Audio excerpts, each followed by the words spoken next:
guys. Tuturuan ako mamlansya. O, paano yung mamlansya? Cotton. Sa cotton. Tatapat sa cotton. Kasi cotton yung paplansyahin. Yes. O, tignan mo kung nakailaw. Nakailan. Nakailaw. Wag hawa ka ilalim. O.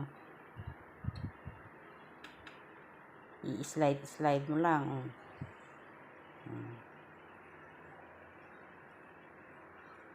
Mainit.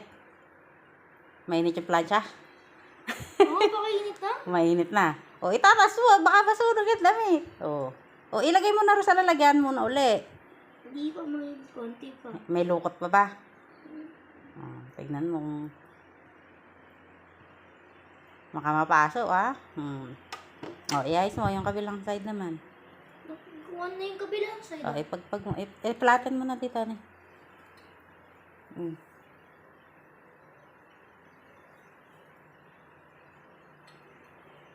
Oh, nakalukot pa yan. Dapat ayan.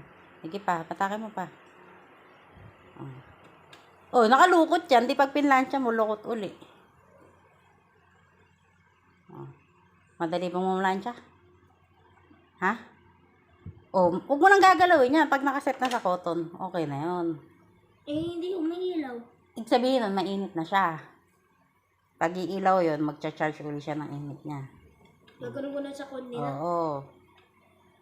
Tingnan mo kung nauunat yung mga lukot, oh.